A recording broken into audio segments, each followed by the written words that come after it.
السلام علیکم تمام ادبی دوستوں کو خوش آمدید۔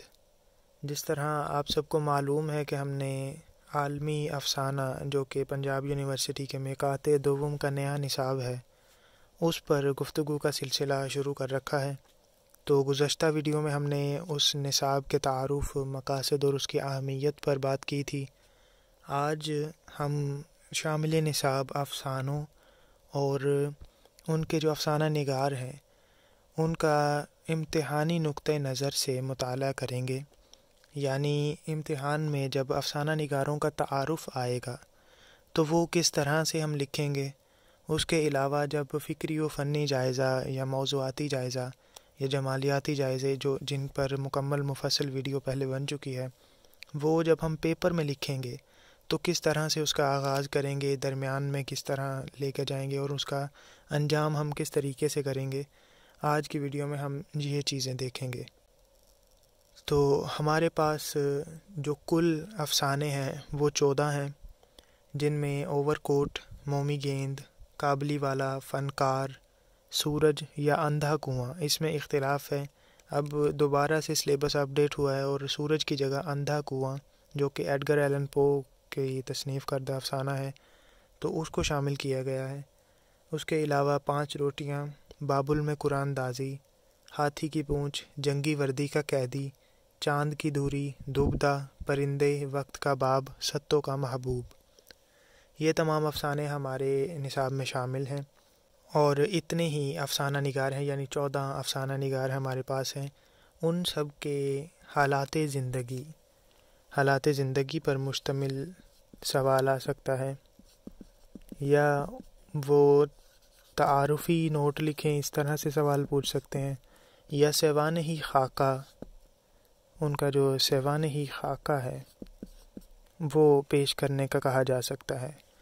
خیر، یہ سب سوالات ایک ہی ہیں، یعنی خواہ وہ حالات زندگی پوچھے یا تعارفی نوٹ کسی، جس طرح مثال کے طور پر موپاساں کے حالات زندگی بیان کریں یا موپاساں کا سیوان ہی خاکہ پیش کریں یا موپاساں پر تعارفی نوٹ تحریر کریں، تو کسی طرح بھی وہ ان تینوں طریقوں یا ان سے علاوہ بھی وہ جب افسانہ نگار کے بارے میں پوچھے گا تو ہم اسے پیپر میں کس طرح حل کریں گے، یہ طریقہ معلوم ہونا چاہیے۔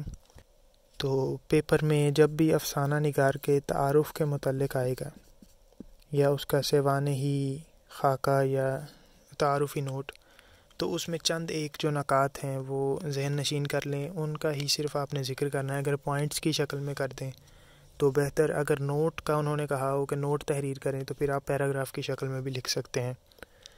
تو سب سے پہلی جو چیز ہے وہ اس کا تعارف، ایک مختصر سا، یعنی وہ کس چیز کے لیے مشہور تھا، وہ کس زبان کا افسانہ نگار تھا، یا افسانہ نگاری کے علاوہ ان کی شہرت کی وجہ تھی، وہ ایک مختصر سی آپ نے لائن، ایک اس کی تعارفی لائن بیان کرنی ہے۔ اس کے بعد بات ہوگی اس کی پیدائش پر کہ وہ کب پیدا ہوا، اور پیدائش کے ساتھ جائے پیدائش بھی آپ نے بتا دینی ہے کہ کس جگہ پر وہ پیدا ہوا۔ پیدائش کے بعد اس کے والدین کا، اگر یہ ضروری نہیں ہے لیکن اگر والدین اور خاندانی پس منظر کا بھی تھوڑا بہت بتا دیا جائے تو یہ ایک مؤثر سیوان ہی خاکہ آپ کا بن سکتا ہے۔ اس کے علاوہ ان کی تعلیم، زیادہ تر جو افسانہ نگار ہیں ان کی تعلیم کچھ خاص نہیں رہی، تو یہ ایک چھوٹا سا پوائنٹ ہی بنے گا تقریباً تمام کے لیے۔ اس کے علاوہ تعلیم کے علاوہ ان کے پیشے پر آپ بات کر سکتے ہیں کہ انہوں نے ساری زندگی اپنے کمائی کا جو شعبہ ان کا رہا، تو پیشے پر بات کرنی ہے۔ پیشے پر بات کرنے کے بعد ان کی ازدواجی جو زندگی ہے اس پر بات کی جا سکتی ہے۔ ازدواجی زندگی یعنی ان کی بیوی اور ان کے اگر کوئی اولاد ہے، اگر بیوی ہے یا نہیں ہے، کیونکہ اکثر جو روسی اور فرانسیسی جو افسانہ نگار ہیں گوگول اور موپاساں کی طرح، انہوں نے تمام عمر شادی نہیں کی، تو ان کے لیے تو یہ چیز نہیں ہوگی۔ جن نے شادی کی ہے اور جن کی بیوی کے کوئی نام وغیرہ ہیں تو وہ ادھر لکھے جا سکتے ہیں۔ اس کے علاوہ زندگی کے کوئی ایک دو اہم واقعات جو قابل بیان ہو وہ بیان کیے جا سکتے ہیں۔ ان کے علاوہ اگر مزاج، کیونکہ تمام جو افسانہ نگار یا ادیب ہوتے ہیں ان کے مزاج اور طبیعت تقریباً ایک دوسرے سے بہت میل ملاپ رکھتے ہیں۔ اس کے بعد مہارت پر بات کی جا سکتی ہے، یعنی ان کی مہارت کے جو شعبے تھے، افسانہ اور ناول اگر وہ لکھتے تھے یا مضمون وغیرہ یا کوئی بھی اس کے علاوہ، تو یا کسی زبان پر ایک سے زیادہ زبانوں پر مہارت ہو، تو اس طرح کی ادبی مہارتیں، تو اس کا بھی ذکر کیا جا سکتا ہے۔ اس کے علاوہ جو ہے وہ کسی ادبی تحریک سے اگر وابستہ تھے تو اس کا ذکر کیا جا سکتا ہے، جس طرح حقیقت پسندی کی تحریک تھی یا رومانویت کی تحریک، تو اس طرح کی جو اس کے علاوہ وجودیت وغیرہ، تو ادبی فلسفے یا ادبی تحریکوں سے اگر وہ افسانہ نگار کسی خاص ادبی تحریک سے وابستہ تھے تو اس کا ذکر بھی کیا جا سکتا ہے۔ اس کے علاوہ ان کے احباب یا ان کے استاد کا ذکر کیا جا سکتا ہے کہ انہوں نے کس سے یہ فن سیکھا ہے۔ تو ادبی طور پر چند ایک جو ہیں جن کے کوئی خاص استاد نہیں ہے ان کا جو ذکر نہیں ہوگا۔ تو اس کے علاوہ آپ احباب کا ذکر کر سکتے ہیں کہ یہ اپنے ہم عصروں میں کن کن کی صحبت میں رہے اور کن کے ساتھ ان کے اچھے تعلقات رہے۔ تو یہ چند ایک پوائنٹس ہیں۔ ان کے علاوہ اہم ادبی موضوعات پر آپ بات کر سکتے ہیں کہ ان کی ادبی تخلیقات جو ہیں ان میں جو ان کے بنیادی موضوعات کیا رہے ہیں۔ تو یہ چند ایک پوائنٹس ہمارے پاس آ گئے ہیں، 1 2 3 4 5 6 7 8 9 10 11 12 13، یہ 13 پوائنٹس ہیں۔ اس کے علاوہ جو ہے اہم جو ادبی کارنامے ہیں ان کے، وہ آپ کو چند ایک معلوم ہونے چاہیے۔ اگر انہیں کوئی ایوارڈز وغیرہ ملا ہے تو اس کا ادھر ذکر ہو سکتا ہے۔ اس کے علاوہ ان کی جو ادبی تصانیف ہیں اہم، وہ ادبی کارنامے کے ذیل میں لکھی جا سکتی ہیں کہ ان کے کوئی جو ہیں مشہور افسانے، مشہور ناول یا مشہور ڈرامے، مضمون وغیرہ، وہ تمام ان کے ادبی کارناموں میں شمار ہوں گے۔ تو اس کے بعد اگر ادھر تک بھی ٹھیک ہے، آپ آگے انتقال کا بس ذکر کر دیں تو یہ 15 پوائنٹ آپ کے پاس ہو جائیں گے۔ کسی بھی ایک افسانہ نگار کے حالات زندگی بھی اسی میں تمام آ جائیں گے، اس کا سوانحی خاکہ بھی یہ ایک ہو جائے گا اور اس کا مکمل مفصل تعارف بھی یہ ہو جائے گا۔ اگر یہ 15 پوائنٹس اس کی زندگی کے بارے میں آپ بیان کر دیں تو اگر تو لانگ میں آتا ہے تو پھر بھی یہ ٹھیک ہے، اگر شارٹ میں آتا ہے تو چند ایک اس میں سے جو پوائنٹ ہیں، جس طرح پیدائش ہو گیا، اس کے علاوہ تعلیم اور پیشہ، اگر اس دیواجی زندگی کا کوئی ہے تو کر دیں۔ اس کے علاوہ ادبی مہارت اور استاد، احباب وغیرہ، اہم موضوعات، اہم ادبی کارنامے اور انتقال، بس یہ چند ایک چیزیں لکھیں اگر شارٹ میں آئے، اور زیادہ چانسز شارٹ کے ہی ہیں۔ پیدائش، تعلیم، اس کے علاوہ ادبی مہارت، ازدواجی زندگی، استاد، احباب اور اہم موضوعات، انہوں نے کون کون سے موضوعات پر قلم اٹھایا اور کون کون سے ان کے اہم ادبی شاہکاریں ہیں، چند ایک کے نام بیان کر کے ان کے انتقال کا بتا دیں، تو یہ آپ کا ایک اچھا خاصا جو ہے وہ شارٹ سوال بھی ہو جائے گا۔ اگر لانگ میں آ جائے، جس کی امید بہت کم ہے، تو یہ تمام جو 15 پوائنٹس ہیں آپ کے سامنے، ان کو آپ بیان کر دیں کسی بھی افسانہ نگار کے متعلق، تو اچھا خاصا آپ کا لانگ بھی مکمل ہو جائے گا۔ یہ ہمارے پاس تھا سوال نمبر 1 جو پیپر میں آ سکتا ہے۔ اس کے بعد دوسرے نمبر پر جو ہمارے پاس سوال آئے گا، جس کی بہت وسیع امکان ہے اور ضرور آئے گا، وہ ہے فکری و فنی جائزہ، موضوعاتی یا جمالیاتی جائزہ، کسی بھی شکل میں وہ پوچھا جا سکتا ہے۔ تو دوسرے نمبر پر جو ہمارے پاس ہوگا وہ فکری و فنی جائزہ ہے۔ اس کے تعارف پر اور طریقہ کار وغیرہ پر ایک ویڈیو پہلے مکمل بن چکی ہے۔ اب اس کو پیپر میں کیسے لکھا جائے گا، فکری و فنی جائزہ لیا کیسے جاتا ہے، وہ طریقہ کار پہلے بتا دیا گیا۔ اب پیپر میں کس طرح لکھنا ہے یہ ذرا ادھر معلوم ہونا چاہیے۔ پیپر میں جو چیز جس کا مثال کے طور پر اب ہمارے نصاب میں افسانے ہیں، تو جو افسانہ دیا گیا ہے، سب سے پہلے مختصراً اس کے افسانہ نگار کا جو تعارف ہے وہ مختصراً بالکل 1-2 لائنز میں وہ بیان کرنا ہے۔ یہ سب سے پہلا اس کا پوائنٹ ہوگا۔ اس کے بعد دوسرے نمبر پر آ جائے گا افسانے کا تعارف۔ جس افسانے کا ہم تجزیہ کرنے جا رہے ہیں، اس افسانے کے بارے میں چند ایک جو تعارفی لائنز ہیں، 2-4 وہ آپ لکھ سکتے ہیں، یعنی وہ کب شائع ہوا اور وہ کس مجموعے سے لیا جا رہا ہے، تو اس طرح کے چند ایک اس کی تعارفی اور پس منظر یعنی بیان کیا جا سکتا ہے اس کا. یہ دو ہو جائیں گے آپ کے ابتدائیے کی چیزیں. اس کے بعد آپ نے ڈائریکٹ آنا ہے فکری جائزے پر. تو فکری جو جائزہ ہے اس کے چند ایک جو چیزیں آپ کو پہلے بتا دی گئی تھیں، اور مزید بھی آگے ہم تمام جو ہیں ہمارے افسانے انشاءاللہ سب کے باری باری سلسلہ وار جو فکری و فنی جائزے ادھر پیش کریں گے تو پوائنٹس کی شکل میں ہوں گے، تو ویسے ہی وہ پوائنٹس آپ پیپر میں بھی لکھ سکیں گے. تو فکری جائزہ اس کے آپ پوائنٹس جتنے بھی آپ بنائیں گے اس کے معاشرتی پہلو جو ہو سکتے ہیں اس کو آپ ہیڈنگ کی شکل میں لکھ سکتے ہیں. اس کے علاوہ ہیڈنگ کو چند جو اساتذہ ہیں وہ منع کرتے ہیں کہ ہیڈنگ کی شکل میں نہیں لکھنا پیپر میں، تو اس پر اختلاف بھی ہے. ہیڈنگز زیادہ پرومیننٹ ہیڈنگز نہیں بنانی، اس طرح کی یعنی جو معاملات ہیں ان پر ہیڈنگ نہیں بنانی. فکری جو ہے چیز یعنی فکری و فنی جائزہ ہے، تو ادھر یہ چیز جو ہے وہ آپ نے بغیر کسی ہیڈنگ کے لکھنی ہے، افسانہ نگار اور افسانے کا تعارف. اس کے بعد فکری جائزہ جب آپ لیں گے تو اس کی ہیڈنگ دینے میں کوئی جو ہے وہ قباحت نہیں ہے. اس کے بعد جب آپ نے معاشرتی پہلو لکھنا ہے تو اس کو آپ بولڈ کر سکتے ہیں، علیحدہ سے ہیڈنگ دینے کی ضرورت نہیں ہے. معاشرتی پہلو اس کے علاوہ اگر کوئی اس میں اخلاقی اقدار ہیں یا اخلاقی پہلو ہیں تو اس کو آپ بولڈ کر کے وہ پورا پیراگراف لکھ سکتے ہیں. اس کے علاوہ اگر کوئی مذہبی پہلو ہے تو اس کو آپ لکھ سکتے ہیں. اگر کوئی سیاسی پہلو ہے تو اس پر بات کر سکتے ہیں. یعنی جس طرح بھی جو اس کی فکری چیزیں اس میں موجود ہیں وہ آپ سلسلہ وار پیراگرافز میں بیان کر سکتے ہیں. اس کے بعد جو بات آ جائے گی وہ ہوگی فنی جائزے کی. تو فنی جائزہ کیونکہ فن پر مبنی ہوگا تو فن افسانہ نگاری اس کے جو بنیادی تکنیکیں ہیں، اس کے جو بنیادی اجزاء ہیں جس پر ہم پہلے ایک ویڈیو بھی بنا چکے ہیں، اس لحاظ سے آپ نے جائزہ افسانے کا لینا ہے. جس میں سب سے پہلی جو چیز ہے وہ آ جائے گی پلاٹ، کہ اس افسانے کا پلاٹ کیسا ہے، اس کے واقعات کی جو ترتیب ہے وہ درست ہے، یعنی ایک منظم طریقے سے پلاٹ آ رہا ہے یا غیر منظم ہے، اس کا پلاٹ پیچیدہ ہے یا سادہ ہے. تو اس طرح کی یعنی چیزوں سے آپ نے اس کے پلاٹ کے بارے میں بات کرنی ہے کہ اس کا پلاٹ کیسا ہے.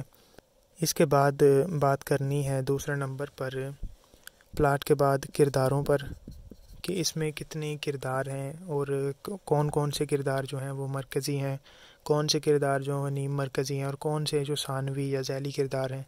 تو اس طرح کی بات پلاٹ میں بھی آپ مرکزی پلاٹ اور ذیلی پلاٹ کی جو ہے وہ تخصیص اگر ہو تو کر سکتے ہیں. اس کے علاوہ تیسرے نمبر پر آپ نے مکالموں کی نشاندہی کرنی ہے اور ان کی نوعیت پر بحث کرنی ہے کہ جو بنیادی کردار ہیں ان کے مکالمے کیسے ہیں، اور آیا کہ مکالمے اور کردار جو ہیں ان میں مناسبت ہے، ان کے نفسیات اور ان کے جس طرح اگر کوئی کردار غریب ہے یا کوئی کردار ان پڑھ یا جاہل بتایا جا رہا ہے، اور اس کے برعکس اگر کوئی کردار بہت پڑھا لکھا ہے تو ان کے مکالموں میں کتنا فرق ہے، کیا ان کے مکالمے ایک جیسے ہیں یا ان میں فرق افسانہ نگار نے رکھا ہے، ان میں تمیز کی ہے. تو اس طرح کی یعنی باتیں آپ نے ان کے فنی طور پر چیزیں یہ دیکھنی ہیں کہ افسانہ نگار نے فن کو کتنا مد نظر رکھا ہے. تو بنیادی طور پر یہ تین چیزیں ہی فن میں ہوں گی. اس کے علاوہ منظر نگاری کو آپ دیکھ سکتے ہیں، اور منظر نگاری اس کے علاوہ جزیات نگاری اگر وہاں افسانے میں موجود ہو، اور ہمارے جو نصاب میں افسانے ہیں ان میں منظر نگاری بھی بہت زیادہ موجود ہے اور جزیات نگاری بھی موجود ہے. تو یہ بنیادی پھر 5 پوائنٹ کم از کم اس میں بن جائیں گے. اگر ادھر تک بھی لکھ دیا جائے کوئی 4-5 پوائنٹ فکری جائزے کے اور 4-5 پوائنٹ اگر فکری جائزے کے لکھ دیے جائیں تو یہ اچھا خاصا آپ کا فکری و فنی جائزہ ہو جائے گا. ایک سوال جو طوالت کے متعلق پوچھا جاتا ہے کہ کتنا طویل ہونا چاہیے، تو پیپر میں بی ایس میں آ کر آپ کی طوالت کو زیادہ مد نظر نہیں رکھا جاتا. آپ کی جو پریزنٹیشن ہے اور آپ کے لکھنے کا انداز جو ہے وہی دیکھا جائے گا. اگر آپ نے چند ایک صفحات یعنی 5-6 صفحات تک بھی اس کو مکمل کر دیا لیکن اچھے طریقے سے بولڈ کر کے ان تمام پہلوؤں کو آپ نے لکھا تو بھی آپ کو اچھے نمبروں کی امید ہے. اس کے برعکس اگر آپ ایک گڑبڑ کر کے پیراگراف کی شکل میں اس کو لکھتے ہیں، یہ بھی پیراگراف ایک میں کر دیں، یہ بھی کر دیں، اور چاہے جتنا مرضی اس کو پھیلاتے جائیں، طویل کرتے جائیں، تو اس کے آپ کو نمبر نہیں ملیں گے. تو نمبر ملیں گے ٹو دا پوائنٹ لکھی ہوئی چیز کے. طوالت کو نہیں دیکھا جائے گا، آپ کی پریزنٹیشن کو دیکھا جائے گا اور لکھا آپ نے کیا ہے یہ دیکھا جائے گا۔ اس کے علاوہ جو فنی جائزے میں ایک چیز رہ گئی، مس ہو گئی، معذرت، وہ ہے وحدت تاثر۔ یہ سب سے بنیادی چیز ہے، اس پر آپ نے ضرور بحث کرنی ہے، اور ہو سکے تو پلاٹ یا کرداروں کے سب سے پہلے آپ وحدت تاثر پر ہی بات کریں۔ وحدت تاثر میں آپ نے یہ دیکھنا ہے کہ آیا کہ یہ جو افسانہ جس کا آپ تجزیہ کر رہے ہیں اس میں وحدت تاثر کا عنصر موجود ہے؟ کیا یہ اس کو پڑھنے کے بعد قاری کے ذہن پر ایک خاص تاثر ابھرتا ہے، اور وہ تاثر کتنا دیر پا ہے؟ تو اس پر آپ نے بحث کرنی ہے کہ اس میں وحدت تاثر ہے یا نہیں۔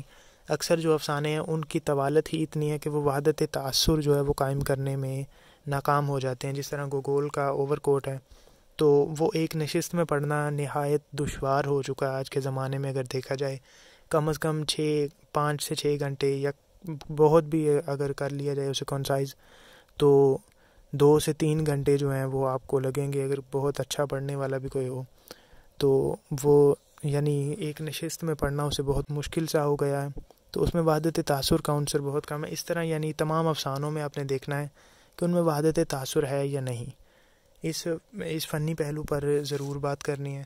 اس کے علاوہ افسانے کی تکنیک پر بھی بات کی جا سکتی ہے، اور اس کے اسلوب پر بھی کی جا سکتی ہے۔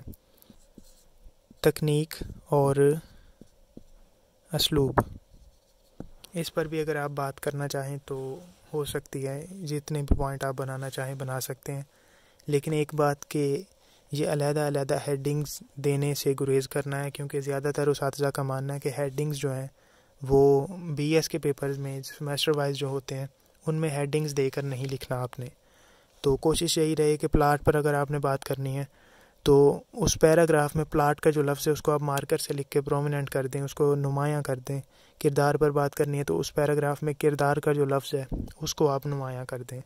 تو علیحدہ سے ہیڈنگ دینے کے بجائے صرف الفاظ کو نمایاں کر دیں، اتنا ہی کافی ہوگا۔ تو یہاں تک ہم نے 2 سوالات جو ہیں ان کو امتحانی نقطہ نظر سے دیکھ لیا کہ ہم نے امتحان میں کس طرح لکھنے ہیں۔ سب سے پہلے افسانہ نگاروں کا تعارف یا سوانحی جائزہ، اور دوسرے نمبر پر ہم نے دیکھ لیا کہ فکری و فنی جائزہ ہم پیپر میں کس طرح لکھیں گے۔ اس کے علاوہ ہمارے پاس اب تیسرے نمبر پر جو سوال آتا ہے وہ کردار نگاری یا کرداری مطالعہ کہہ لیں۔ تو اس کا ہم نے کردار کا ہم جائزہ کس طرح لیں گے؟ پیپر میں ہم سے پوچھا جا سکتا ہے کہ فلاں جو ہے کردار اس کا جائزہ پیش کریں، یعنی ستوں کے محبوب یا ستوں کے کردار پر کا تجزیہ کیجیے، تو اس طرح کوئی سوال آ سکتا ہے۔ یا پھر گوگول کا جو ہے افسانہ اوور کوٹ، اس کا جو بنیادی کردار ہے اس کا نام بھی بتا سکتے ہیں یا نہیں بھی بتائیں گے، کاکی یا کاکوچ، تو اس کا جو ہے نفسیاتی تجزیہ کریں۔ تو اس طرح کوئی نہ کوئی کسی پہلو سے وہ کردار کا آپ سے پوچھا جا سکتا ہے۔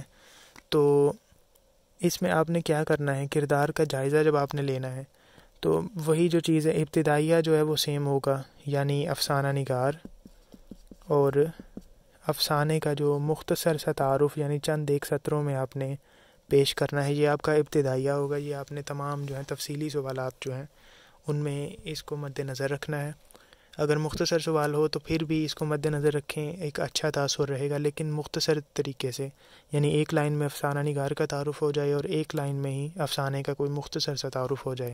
کردار کا جائزہ جب آپ نے لینا ہے تو سب سے پہلے اس کا حلیہ وغیرہ بیان کیا جائے گا، یعنی جس طرح وہ افسانے میں پیش کیا گیا ہے تو وہ اس کا حلیہ وغیرہ آپ نے بیان کرنا ہے۔ اس کے بعد اس کے نفسیاتی جو معاملات ہیں ان پر آپ نے بات کرنی ہے۔